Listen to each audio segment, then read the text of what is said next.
भारत के नाम से पसीना पसीना, हलक भी सूख गई थी, माथे पर पसीना था और पैर थर थर कांप रहे थे। भारत के दम के सामने मुल्क बेदम था। अभिनंदन की रिहाई और पुलवामा हमले की सच्चाई पाक की संसद में सामने आई तो भारत की सियासत गरमाई, जिसको लेकर मचा बवाल। मैं लेकर आया देश का सवाल। इससे पहले कि मैं देश के सवाल की ओर बढ़ूं, इस वक्त आ रही एक बड़ी खबर। पाकिस्तान की तरफ से पुलवामा हमले को लेकर एक बहुत बड़ा खुलासा हुआ। यह खुलासा किसी और ने नहीं, खुद पाकिस्तान के मंत्री ने किया है। इमरान के उनके अपने मंत्री ने किया है, वो भी पाकिस्तान की संसद पर। पुलवामा पर पाकिस्तान का कबूलनामा, पाकिस्तान के मंत्री फवाद हुसैन चौधरी का बयान। पुलवामा हमला पाकिस्तान की सबसे बड़ी कामयाबी। पुलवामा का क्रेडिट इमरान खान को दिया। इस वक्त की सबसे बड़ी खबर।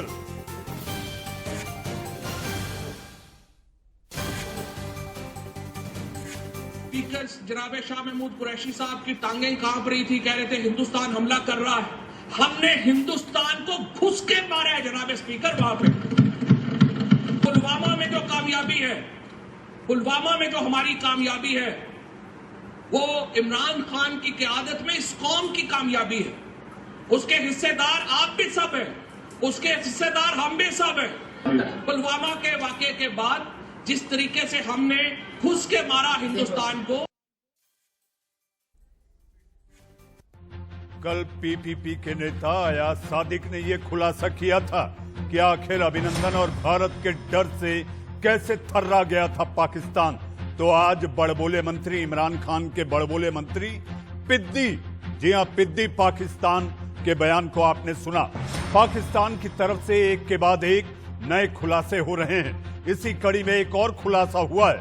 पाकिस्तानी संसद अयाज सादिक ने दावा किया है कि भारत की ओर से हमले के खौफ के चलते विंग कमांडर अभिनंदन की रिहाई हुई थी। उन्होंने कहा कि भारत के हमले की आशंका से उस समय पाकिस्तान के सेना प्रमुख कमर जावेद बाजवा और विदेश मंत्री शाह अहमद कुरैशी के पैर कांप रहे थे।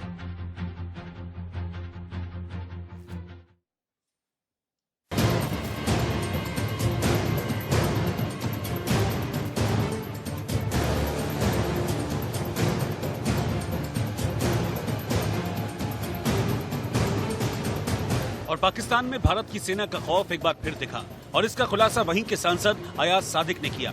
उन्होंने कहा कि पाकिस्तान को भारत से हमले का डर था और इसी वजह से उसने विंग कमांडर अभिनंदन की रिहाई का फैसला लिया था। पाकिस्तान मुस्लिम लीग नवाज के सांसद सादिक ने 28 अक्टूबर को संसद में दावा किया। और अभिनंदन की क्या बात करते हैं। मुझे याद है शाह महमूद कुरैशी साहब उस मीटिंग में थे जिसमें प्राइम मिनिस्टर साहब ने आने से इनकार कर दिया और चीफ ऑफ आर्मी स्टाफ तशरीफ लाए। पैर कांप रहे थे, पसीने माथे पे थे और हमसे शाह महमूद साहब ने कहा, फॉरेन मिनिस्टर साहब ने, कि खुदा का वास्ता है अब इसको वापस जाने दें, क्योंकि 9 बजे रात को हिंदुस्तान पाकिस्तान पे अटैक कर रहा है। विदेश मंत्री शाह महमूद कुरैशी ने भारत के बढ़ते दबाव के बीच अभिनंदन की रिहाई का फैसला लेने के लिए हुई एक बैठक में कहा था कि अगर भारतीय वायुसेना के विंग कमांडर अभिनंदन वर्तमान को रात 9 बजे तक नहीं छोड़ा गया तो भारत हमला कर देगा। खुदा के वास्ते उसे जाने दें। यही नहीं, सादिक ने बताया कि भारत के हमले की आशंका से उस समय पाकिस्तान के सेना प्रमुख कमर जावेद बाजवा के पैर कांप रहे थे और चेहरे पर पसीना आ रहा था। विंग कमांडर अभिनंदन पर पाकिस्तान के इस कबूलनामे के बाद बीजेपी ने कांग्रेस पर चौतरफा हमला बोला। पाकिस्तानियों ने इस हकीकत को कबूला है कि अगर उस रात जब अभिनंदन साहब को उन्होंने छोड़ा था, अगर अभिनंदन जो हमारे विंग कमांडर थे उनको पाकिस्तानियों ने नहीं छोड़ा होता तो पाकिस्तान को धुआं धुआं कर दिया गया होता, पाकिस्तान को धूल धूल कर दिया गया होता, पाकिस्तान को दुनिया के नक्शे से हिंदुस्तान ने मिटा दिया होता। ये पाकिस्तानियों ने इसको कबूला है और ये सत्य है। पाकिस्तान के चीफ ऑफ आर्मी स्टाफ को देखिए, पैर कांप रहे हैं, पसीने छूट रहे हैं। राहुल जी, आप पैर कांपने वालों के साथ क्यों हैं? पसीने छूटने वालों के साथ क्यों हैं? आप उनके साथ क्यों नहीं हैं जिनके पांव जमे हुए हैं, जिनका पसीना निकलता नहीं, जो पसीना छुटवाते हैं? आप वैसे हिंदुस्तान की आर्मी के साथ क्यों नहीं हैं? फरवरी 2019 में पाकिस्तान ने हमले के लिए अपने फाइटर जेट भारत में भेजे थे, जिसका जवाब देने के लिए भारतीय वायुसेना के विंग कमांडर अभिनंदन वर्तमान ने MiG-21 में उड़ान भरी थी। इस दौरान अभिनंदन का विमान क्रैश हो गया और वो POK में जा गिरी, जहां उनको पाकिस्तान की सेना ने पकड़ लिया था। और भारत ने जब दबाव बढ़ाया तो अभिनंदन को अटारी वाघा बॉर्डर से भारत को वापस लौटा दिया गया।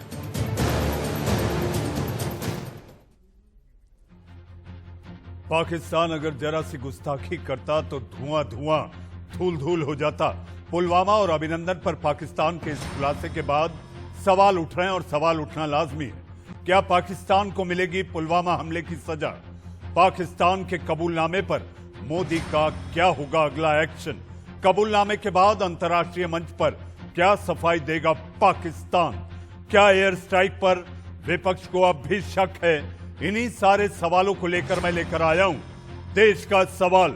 और देश का सवाल में मेरे साथ मेहमानों का पैनल है। पैनल में चिर परिचित चेहरे, रक्षा विशेषज्ञ, राजनीतिक मेहमान भी मेरे साथ हैं। मेरे साथ आपके टीवी स्क्रीन पर सुदेश वर्मा, बीजेपी के प्रवक्ता, मेरे साथ सुरेंद्र सिंह राजपूत साहब, कांग्रेस के प्रवक्ता, मेरे साथ वयोवृद्ध नेता सुनील चोपड़ा साहब, जी हां, मेरे साथ मेजर जनरल JKS परिहार साहब और मेरे साथ मेजर मोहम्मद अली शाह। आप सभी का बहुत बहुत स्वागत है। कुछ और मेहमान मेरे साथ जुड़ेंगे, लेकिन सबसे पहला सवाल सुरेंद्र जी आपसे। पुलवामा सबूत चाहिए, बालाकोट सबूत चाहिए, सर्जिकल फर्जिकल, बालाकोट झूठ, आगे क्या?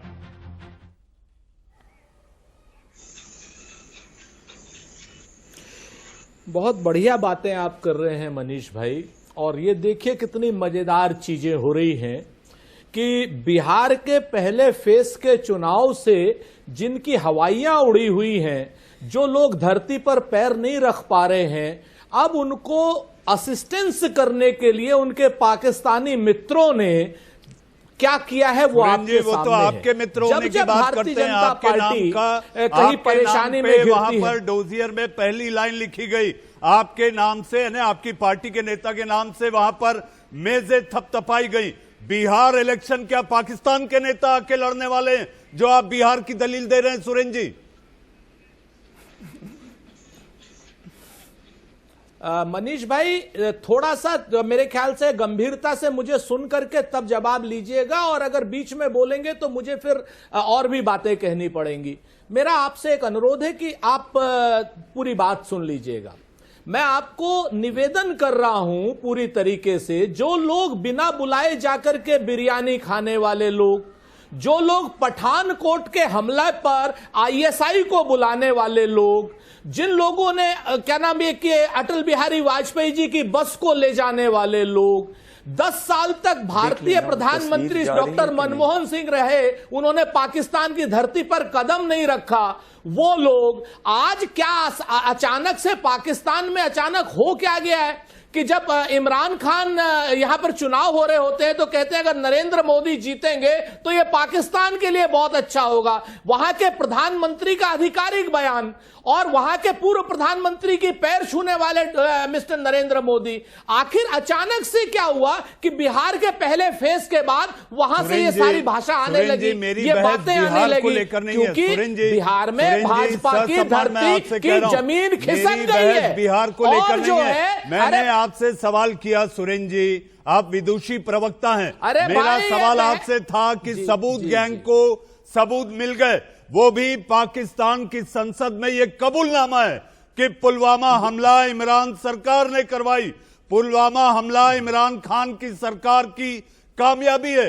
ये कबूलनामे पर मुझे आपसे पूछना है, सर्जिकल स्ट्राइक, फर्जिकल स्ट्राइक, बालाकोट झूठ, मैं बात कर रहा हूं इस पर। आप कह रहे हैं बिहार चुनाव, मेरी डिबेट बिहार चुनाव पर नहीं है। बिल नहीं, आपकी डिबेट बिहार चुनाव पर नहीं है, लेकिन उन पाकिस्तानी और भारतीय जनता पार्टी का जो आपस की मित्रता है ना, उस पर है ये डिबेट, आप समझिए मेरी बात को।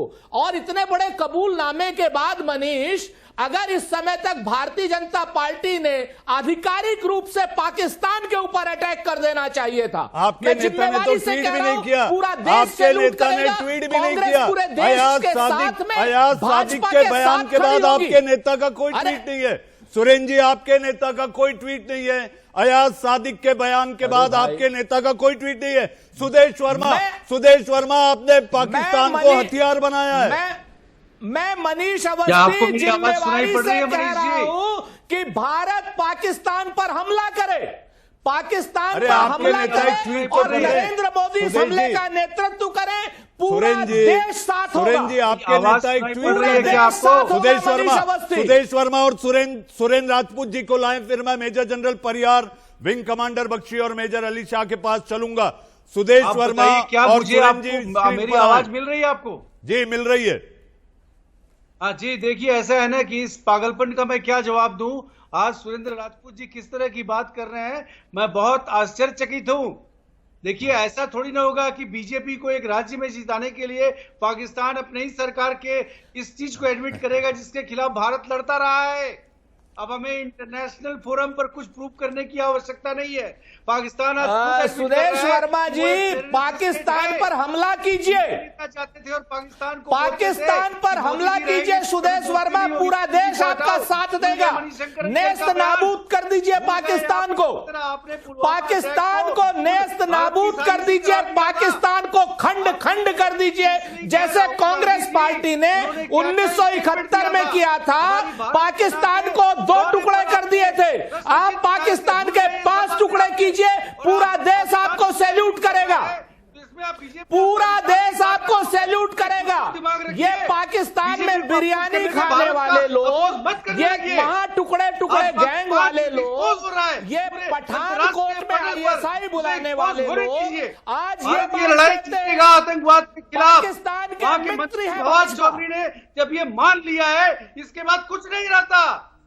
पाकिस्तान एक्सपोज हो गया है। अब पूरे अंतर्राष्ट्रीय जगत में पाकिस्तान के ऊपर हमला कीजिए और हम इस मुद्दे को उठाएंगे। पाकिस्तान के ऊपर अगर हिम्मत हो तो प्रधानमंत्री वक्तव्य दें और हमला करें। हिम्मत, आपके लोग तो जाके वहां साठगांठ करते थे, बोलते थे मोदी को हटाओ, करिए आप हमला, क्या स्टेटमेंट, हमला कीजिए आप कुछ तो शर्म करिए। ओहो, हम पाकिस्तान ये कब की बातें कहां जोड़ लेते हैं सुदेश वर्मा जी। सुदेश वर्मा जी, ISI को अपनी धरती पर बुलाने वाले सुदेश वर्मा और भाजपा को जवाब देना होगा कि पाकिस्तान पर हमला कब करेंगे। समझ के बात बोलिए, आप लोग को हो क्या जाता है। ISI को भारत की धरती पर बुलाने वाला अगर कोई है तो भारतीय जनता पार्टी है, नरेंद्र मोदी है, अमित शाह है। टेररिज्म को भारतीय जनता पार्टी ने ISI को पठानकोट बुलाया था, हो सकता है ये लोग जवाब दे रहे हैं। बीजेपी के पीछे पड़े हुए हैं, यही आपकी राजनीति। पाकिस्तान की ISI को भारत की धरती पर बुलाने वाले नरेंद्र मोदी और अमित शाह जवाब दें। आप बोलते रहिए, लोग आपको बिल्कुल खत्म कर देंगे तभी मानिएगा, नहीं तो नहीं मानिएगा। आप बोलते रहिए विनाशकारी विपरीत बुद्धि, इस पर हमें कुछ कमेंट नहीं करना है। सुदेश वर्मा जी जवाब दीजिए, ISI को क्यों बुलाया था। अरे जवाब तो, अरे भाई साहब, वो एक इंटरनेशनल प्रोटोकॉल था। सुरेंद्र जी, जवाब तो पाकिस्तानी संसद में दिया गया है, पाकिस्तानी संसद में जवाब दिया गया है, पाकिस्तानी संसद में जवाब दिया गया है। अब सबको इंतजार है आपके पार्टी के नेता आखिर ट्वीट क्या करेंगे जब जवाब मिल गया। मेरे साथ सेना के 3 बड़े अधिकारी, जी हां, मेरे साथ major general JKS Pariyar. General साहब, सबसे बड़ा कबूलनामा ये कि अभिनंदन जब वहां थे तो पाकिस्तान का सेनापति कांप रहा था, पैर थरथरा रहे थे, माथे पर पसीना था और हलक से आवाज नहीं थी। जनरल साहब, भारत ने बेदम कर दिया था। बैठिए आराम से। देखिए, पाकिस्तान के अंदर जो कुछ हो रहा है ये तो सब दुनिया जानती है, अच्छी तरह से जानती है। पाकिस्तान की आर्मी एक तरह से जर्जर आर्मी हो चुकी है, जो कि बिजनेसमैन की पार्टी हो गई है। वहां आईएसआई और ये मिलके बिजनेस करते हैं, कॉन्स्टिट्यूशन में उनको पावर दे दी है। तो पाकिस्तान की आर्मी में लड़ने की क्षमता अभी बची नहीं है। एक खोखला एक जो यंत्र उनका बचा हुआ है, जो कि सामने खड़ा करके वो उसके बहाने वो पाकिस्तान की जनता को दबाते रहते हैं। हम सारे लोग जानते हैं, सारी दुनिया जानती है कि पाकिस्तान आतंकवाद की फैक्ट्री है और वो उसको पाल पोस रही है। इसमें किसी को कोई, अमेरिका को भी पता है, रूस को भी पता है, संयुक्त राष्ट्र को भी पता है, भारत के एक एक आदमी को पता है, पूरी प्रजा जानती है। तो ये जो कबूलनामा जो आ रहे हैं, ये पोल खोल चल रही है, घर का भेदी लंका ढाए। जिस तरह से वहां पर जनरल बाजवा के ऊपर अपोजिशन पार्टियां हमलावर हो गई हैं, इमरान खान बिल्कुल ढुलमुल हो गए, उनके हाथ से सब कुछ जाता जा रहा है और उनपे ये ब्लेम लग रहा है कि वो भारत को रोकने में कामयाब नहीं हुए। पीओके में भारत घुस जाएगा, गिलगित बाल्टिस्तान में घुस जाएगा, भारत के सामने आपकी कोई ताकत नहीं बची है।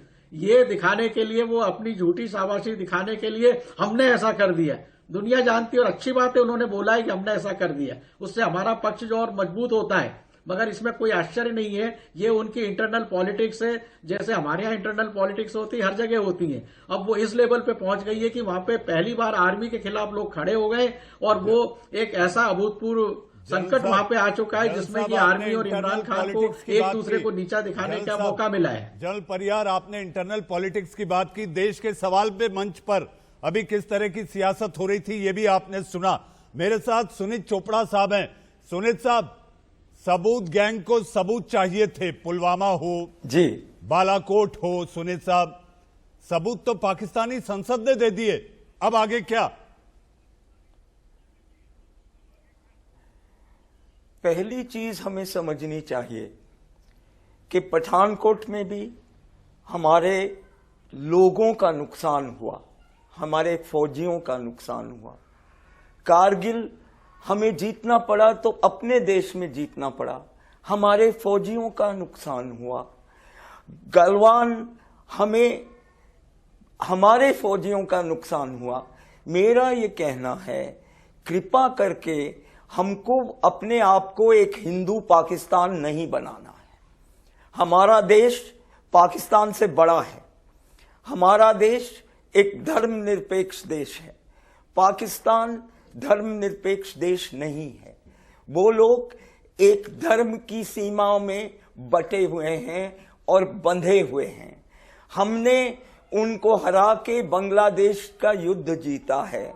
शिमला अग्रीमेंट हमने उनके ऊपर थोपी थी। सम्मान मेरा आपसे आग्रह है। लेकिन जो लोग हिंदू पाकिस्तान बनाना चाह रहे हैं, उन्होंने शिमला अग्रीमेंट को 370 के नाम पे हटा के आज वो परिस्थिति पैदा कर दी है कि पाकिस्तान भी हमें तंग करने लायक बन गया है। सुनीत जी, ससम्मान मेरा आपसे आग्रह है। 6 दशक की आपकी सियासत का तजुर्बा, आपकी 6 दशक की सियासत का तजुर्बा। सुनीत जी, मेरा आपसे आग्रह है कि सबूत अब और क्या, जो सबूत मांगे जा रहे थे वो सबूत पाकिस्तान की संसद में पाकिस्तान के मंत्री, वहां के विपक्ष के नेता ने दे दिया। सुनीत जी, मेरा आपसे आग्रह है कि मेरा जो सवाल है आप उस पर जवाब दें। सुनीत जी,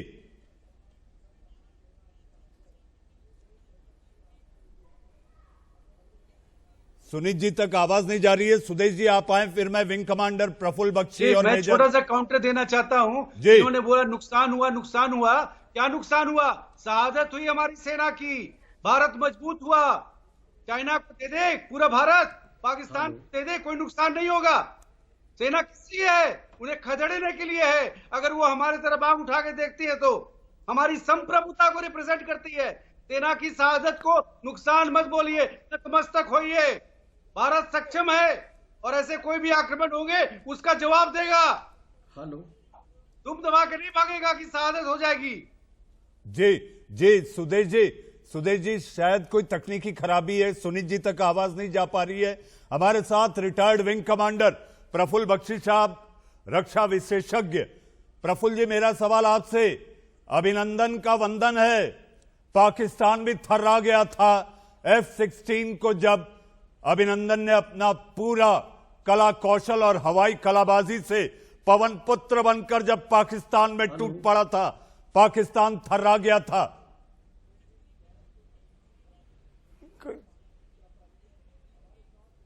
बड़ा शेकअप हो गया था जिसको कहते हैं, और इसमें दो राय नहीं है कि पाकिस्तान इस स्थिति में आ गया था कि उनको ये डर लगने लगा था कि अब मेजर अटैक करेगा इंडिया, और इसीलिए पाकिस्तान ने अंग्रेजी में जैसे कहते हैं डीमिंग discretion the better part of valour, एकदम डिसाइड कर लिया कि अभिनंदन को एज अ जिनीवा कन्वेंशन 3 के तहत बिल्कुल जिसको कहते हैं इज्जत और सम्मान के साथ, जैसे POW के साथ बिहेव करना चाहिए, इस तरह करके उनको वापस कर दिया। पाकिस्तान जरूर डर गया था, पर क्वेश्चन ये है कि अब हमको सोना नहीं चाहिए, उसको डरा के और दबा के रखना चाहिए। हम किस लिए वेट कर रहे हैं? हम किसको? बिल्कुल नहीं हमें वेट करना। हमने जो इतने साल हमें वेट कराया गया, और जब जितनी हमने जब जमीनें जीती पाकिस्तान से उनको वापस कर दी गई, ये सब नहीं चलेगा। आप तो उनको सियाचिन दे रहे थे, वो तो थैंक गॉड आर्मी कमांडर्स अड़ गए, नहीं तो गवर्नमेंट ने सियाचिन दे देना था। नाथुला में जनरल सगत सिंह राठौर को कहा कि आप नाथुला छोड़ दो, उसने कहा मेरे को मैसेज ही नहीं आया, फाड़ के फेंक दिया उसने। हमको ये सब नहीं होने देना अब हिंदुस्तान के अंदर, इसीलिए फौज को चौकस हो गई है। दुश्मन बाहर भी है, और अगर दुश्मन अंदर है तो उसको भी नेस्तानाबूद किया जाएगा। ये सारी की सारी अब भारत की सोच बदल गई है, और बदलनी पड़ेगी, क्योंकि फौज में एक एक बेटा देश का बेटा बैठा हुआ है, बाहर की फौज नहीं है कि कोई भी सियासत में कुछ भी बोल दे और सारे यहां में हाँ मिलाएगा। कोई नहीं हाँ में हाँ मिलाएगा। बिल्कुल ये खबरदारी से सुनना चाहिए कि अब जो हो रहा है वो देश के हित में होके रहेगा। अगर कोई नहीं करना चाहता, फौज जबरदस्ती कराएगी, पर होके रहेगा। एक एक फौजी देश का बेटा है और खून मां के लिए बहाएगा। जी जी, प्रफुल्ल बख्शी साहब, हमारे सिपाहियों के शौर्य और पराक्रम को हम वंदन करते हैं। हमारे साथ मेजर मोहम्मद अली शाह साहब हैं। मोहम्मद अली शाह साहब, मेजर साहब, अगर उस समय पाकिस्तान जरा भी 19-20 करता अभिनंदन की रिहाई में, तो हमला होना तय था, ये वहां के नेता वहां की संसद में कह रहे हैं। ये आपकी बात बिल्कुल दुरुस्त है। आपको क्या मेरी आवाज आ रही है? आ रही है, आपकी आवाज आ रही है। ठीक है, शुक्र है। देखिए भाई, पहली बात तो अगर हम लोग हिंदुस्तान में बट के पॉलिटिकल आइडियोलॉजी के ऊपर डिफरेंस लेके और आपस में ही तू मैं करेंगे, तो हम में और पाकिस्तान जैसे राष्ट्र में फर्क क्या रह गया? वहां की राजनीति जो हो रही है, यही तो इसी बात पे तो हो रही है, और इस बात का फायदा कौन उठाएगा? दुश्मन उठाएगा। तो मेरी दरखास्त लोगों से ये है कि एक साथ होके, एकजुट होके, एकता रख के ये लड़ाई देश की तरह लड़े, कोई पॉलिटिकल आइडियोलॉजी के ऊपर नहीं लड़े, क्योंकि फौज जो है बिल्कुल एक पॉलिटिकल ऑर्गेनाइजेशन है। हम लोग ना ही किसी कम्युनिटी में, ना ही किसी रिलीजन में, ना ही किसी पॉलिटिकल आइडियोलॉजी में विश्वास रखते हैं। तो सबसे राष्ट्र आता है।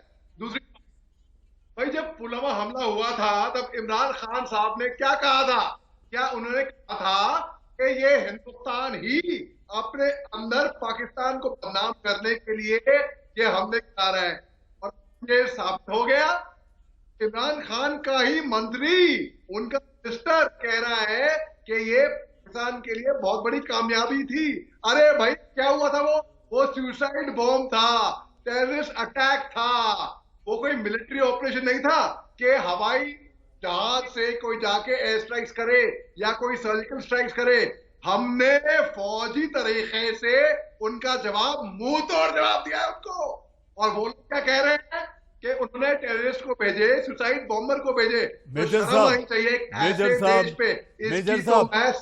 साहब, आप जो बात कह रहे हैं, मेजर साहब आप जो बात कह रहे हैं, आपने मां भारती की सेवा की है।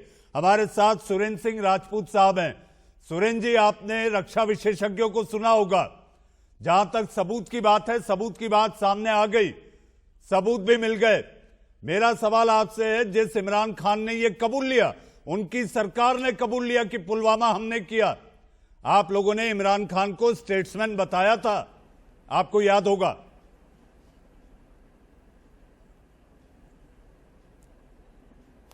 मनीष भाई, भारत की सेना के शौर्य और भारत की सेना के प्रोफेशनलिज्म पर अगर कोई भी कोई सवाल उठाएगा तो उसकी गर्दन काट दी जाएगी। इसमें कहीं कोई भी दो राय नहीं है। हमारी सेना शौर्य की, वीरता की अदम्य परिचायक है, थी, है और रहेगी। और इसी सेना ने एक पाकिस्तान के दो पाकिस्तान किए थे। इसी सेना ने 1965 का जंग जीता था। इसी सेना ने नाथुला में 500 चाइनीज मारे थे। इसी सेना ने जो है कारगिल को जीता था। और इसी सेना ने 1948 में पाकिस्तान की फौजों को कश्मीर से भगाया था। ये अपने आप में सच है। इसको कोई भी आदमी ये नहीं कह सकता। जी ये भी कह दीजिए कि यही सेना, यही हमारे सीमा के प्रहरी पीओके भी लेकर रहेंगे। ये भी कह दीजिए सुरेन जी। ये सिर्फ पीओके ही नहीं लेकर के आएगी, अब बिल्कुल ये सेना पीओके भी लेकर के आएगी और ये सेना अपनी सीमा को अफगानिस्तान तक भी बढ़ाएगी। जी मेजर मोहम्मद अली बिल्कुल जान लीजिए इस बात को। इसमें कहीं कोई दो राय नहीं है। कांग्रेस के वरिष्ठ प्रवक्ता हैं, उन्होंने जो बात कही है, अफगानिस्तान तक हमारी सीमा को बढ़ाएगी ये सेना। अब किसी सबूत की दरकार नहीं होगी। सुदेश जी सुनिए, अभी हमने आपको तसल्ली से सुना, ठीक है।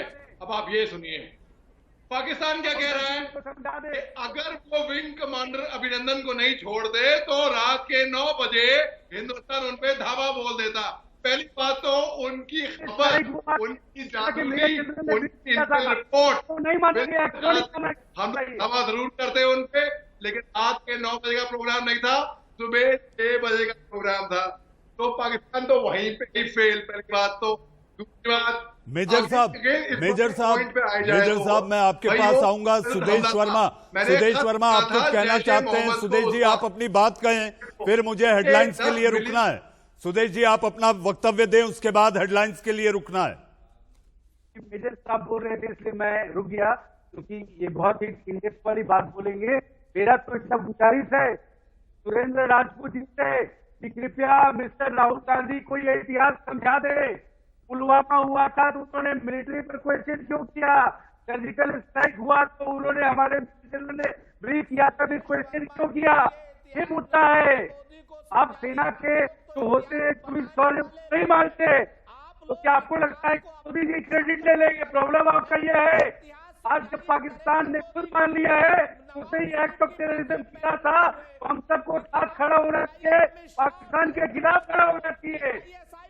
छोटे दायरे से मत देखिए कि बिहार का चुनाव है। सुदेश जी, सुरेंद्र राजपूत, मेजर अली शाह, जेकेएस परियार, प्रफुल्ल बख्शी साहब, सुनीत चोपड़ा, मैं आऊंगा। मुझे सुर्खियां लेना है। सुर्खियों के बाद आखिर पाकिस्तान कैसे बेदम हुआ था भारत के दम के सामने, ये पाकिस्तान की संसद में सामने आ चुका है। जरा भी विलंब करता, जरा भी देरी करता तो पाकिस्तान की फॉरवर्ड ब्रिगेड नेस्तनाबूद हो जाती।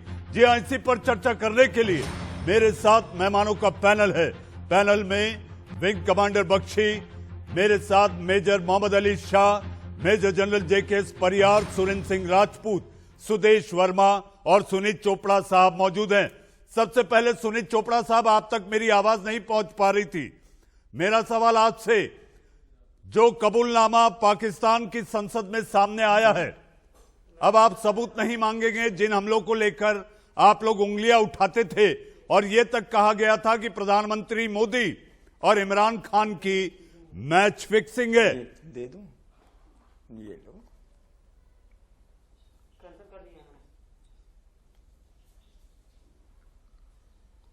सुनीत जी तक मेरी आवाज नहीं पहुंच पा रही है। मेरे साथ wing commander retired Prafulla Bakshi साहब है। बख्शी साहब, धनोआ साहब ने आज एक बयान दिया है। उन्होंने कहा है कि अगर जरा भी देरी होती अभिनंदन को लेकर तो वायुसेना, तीनों सेनाएं तैयार थी पाकिस्तान की फॉरवर्ड ब्रिगेड को नेस्तनाबूद करने के लिए। बिल्कुल ठीक कह रहे हैं। ये सारा प्लान ऑलरेडी ऑर्केस्ट्रेटेड प्लान बिल्कुल रेडी था, इसमें कोई दो राय नहीं है। और यही नहीं होता, अगर उन्होंने अभिनंदन को देने में चूक कर दी होती तो अब पीओके का भी प्रॉब्लम सॉल्व हो गया होता।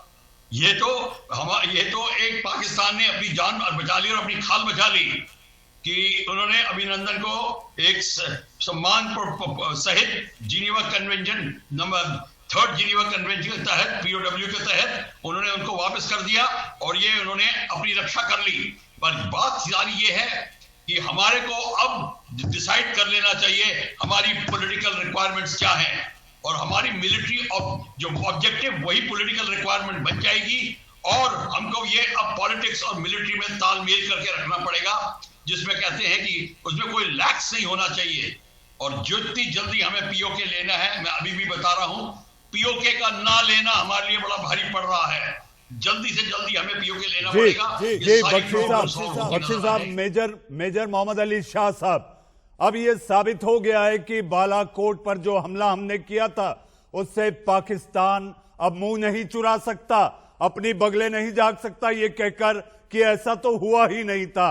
जैसा कि वो कहता रहा, उनकी संसद में पूर्व अध्यक्ष ने, जो कि असेंबली का अध्यक्ष होता है, उसने कबूल कर दिया कि पाकिस्तान की सिट्टी पिट्टी गुम हो गई थी। फरमाया आपने भाई, बिल्कुल दुरुस्त फरमाया कि पाकिस्तान पहले तो कबूल नहीं कर रहा था कि उन्होंने हमला करवाया वहां पे, आज वो साबित हो गया। उसके अलावा वो कभी कबूल नहीं कर रहा था कि उनके ऊपर इतनी कैजुअलिटी हुई। कैरी इंटरनेशनल टीम आई, इंस्पेक्ट किया, कुछ नहीं, वहां उनका झूठ पकड़ा गया। जहां जहां उन्हें, भाई सच आखिर कितना झूठ बोलेंगे वो, सच आखिर कहीं ना कहीं आ ही जाता है। और वही नहीं, हम लोग 2.5 आज से 2-3 साल पहले 2017 में जनरल बिपिन रावत साहब जब चीफ ऑफ आर्मी स्टाफ थे, अभी जो चीफ ऑफ डिफेंस स्टाफ है, उन्होंने कहा था कि हिंदुस्तान पूरे तरीके से तैयार है एक 2.5 फ्रंट वॉर के लिए, 2.5 फ्रंट वॉर, यानी कि चाइना, पाकिस्तान और अपने अंदर की देश की जो इंसर्जेंसी हो रही है जम्मू कश्मीर या नॉर्थ ईस्ट के इलाके में, हम लोग मुंहतोड़ जवाब देंगे। और जो लोग इसके ऊपर राजनीति खेल रहे हैं, मैं उनको ये बोल दूं कि भाई ये वक्त है एक साथ एकजुट होने का, हम में और पाकिस्तान में। तो जी मेजर साहब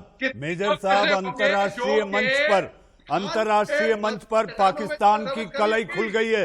मेजर साहब, पाकिस्तान की कलई खुल गई कि ये एक टेरर स्टेट है, ये टेरर स्टेट है जिसको लेकर भारत हमेशा से अंतर्राष्ट्रीय मंचों पर ये रखता आया है। आज कलई खुल गई और उसके अपने मंत्री ने खोल दी। जनरल साहब, जनरल परियार, पाकिस्तान एक टेरर स्टेट, पाकिस्तान एक टेरर स्टेट, FATF की ग्रे लिस्ट से पाकिस्तान नहीं हटेगा। अब इससे बड़ा सबूत नहीं। जनरल परियार, मेजर साहब, मैं आपके पास आऊंगा। जनरल परियार से मेरा सवाल है। मेजर साहब मेरा सवाल जनरल परियार से। जनरल साहब मेरा सवाल आपसे, पाकिस्तान टेरर स्टेट, FATF की ग्रे लिस्ट से अब नहीं हटेगा, सबूत सामने है। बिल्कुल सही बात है, वो तो उसको ब्लैक लिस्टेड होना चाहिए, वो चाइना उसको ब्लैक लिस्ट नहीं होने दे रहा है, जैसे FATF के रूल है। पाकिस्तान पूरा एक्सपोज शुरू से ही अब और ज्यादा एक्सपोज हो गया है, और जब कपड़े आप बाहर सड़क पे धोना शुरू करते हैं तो गंदगी सब तरफ फैलती है, वो पाकिस्तान में साफ हो रहा है। पाकिस्तान की एक एक बोल सबके सामने आ रही है। मेरा सिर्फ एक ही जो मैं कहना चाहूंगा कि किसी भी सरकार को, किसी भी प्रधानमंत्री को, किसी को भी इतिहास एक मौका देता है इतिहास पुरुष बनने का, और मैं समझता हूं कि हमारे पास ये मौके बार बार आते नहीं है, जिंदगी में एक बार आता है। पुलवामा अटैक पे हम कोई कर सकते थे, बहुत अच्छा हो जाता है। अभी भी वक्त है कि इतिहास बदलने का और इतिहास में अपना नाम अमर करने का। जनरल साहब, इतिहास कैसे बदलेगा? कई इतिहास रचे जा चुके हैं। सुदेश जी, सबकी यही राय आ रही है, पाकिस्तान की धुलाई कर दो, पाकिस्तान को नेस्तनाबूद कर दो। अब यह साफ हो गया कि पाकिस्तान ने हमारे 40 CRPF के जवानों को शहीद किया था, तो वक्त है पाकिस्तान के फन को कुचलने का। सुदेश जी, नहीं, और देखिए जो अंतर्राष्ट्रीय पटल पर हो रहा है वो सारा का सारा पाकिस्तान के खिलाफ है। और ये जो स्टेटमेंट है फवाद चौधरी का, इसके बाद तो किसी सबूत की आवश्यकता ही नहीं है। हमारा मानना है कि सेना की शौर्य को पूरे इज्जत के साथ देखें, भरोसा रखें, सरकार पर भरोसा रखें, क्योंकि यहाँ कोई कंट्रोवर्सी नहीं है। सेना जो है हमारी, वो जब भी जरूरत पड़ेगी उस मुताबिक एक्शन लेगी। लिया है, सर्जिकल स्ट्राइक हुआ तो प्रश्न चिन्ह उठाया गया, कहां हुआ? मैं अपनी बहस के आखिरी पड़ाव में हूं सुदेश जी, सुरेंद्र जी को लाना जरूरी है। सुरेंद्र जी को लाना जरूरी है। सुरेंद्र जी, आपके पार्टी के नेता मुंबई के संजय निरुपम ने सर्जिकल को फर्जिकल कहा। बीके हरिप्रसाद आपके बड़े नेता हैं, उन्होंने कह दिया था कि मोदी और इमरान खान के बीच मैच फिक्सिंग है। अब तो आप ऐसा नहीं कहेंगे ना? अभी भी तो बोल ही दिया इन्होंने शुरू में कि मैच फिक्स नहीं, मेरा सुरेंद्र जी देखिए से सवाल दो है। चीजें बड़ी क्लियर है। सवाल है ऐसा मनीष भाई, बहुत स्पष्ट बात है। श्रीमती सोनिया गांधी का स्टेटमेंट अगर किसी ने ना पढ़ा हो तो वो दृष्टि होते हुए भी अंधे लोग हैं। हमारा एआईसीसी का CWC का रेजोल्यूशन किसी ने ना पढ़ा हो तो वो अंधे, गूंगे और बहरे भी हैं। हम बहुत स्पष्ट रूप से पाकिस्तान को, चीन को और सारे दुश्मनों को नेस्त नाबूद करने के लिए भारत की सरकार के साथ अनकंडीशनल खड़े हैं। उसके बाद अगर किसी नेता के किसी बयान को लेकर के अगर कहीं कोई बहस आती है तो निश्चित तौर पर वो वही लोग कर सकते हैं जो चीन के बहिष्कार की और चीन को बर्बाद करने की तो बात करते हैं, लेकिन अपने यहां पर चीनी उत्पादों का बाकायदा वो लगा के चलते हैं, उनसे कहीं ना कहीं फायदा लेने की बात करते हैं। उन सब लोगों को हमें जवाब देने की आवश्यकता नहीं है। कांग्रेस जो है एक पाकिस्तान के दो पाकिस्तान करना जानती है। सुनीत जी आवाज आ रही है आपको? सुनीत जी आवाज आ रही है? और कांग्रेस बिल्कुल आ रही है। सुनीत जी, मेरा सवाल आपसे अब तो कोई सबूत नहीं मांगेंगे आप? सारी बातों के सबूत पाकिस्तान की संसद में वहां के नेताओं ने दे दिया। मैंने तो कभी सबूत मांगा नहीं था, लेकिन मैं एक चीज जरूर कहूंगा, कृपा करके अपनी जो इंटेलिजेंस सर्विसेज हैं उनको बेहतर बनाओ कि ना पठानकोट हो, ना कारगिल हो, ना गलवान हो।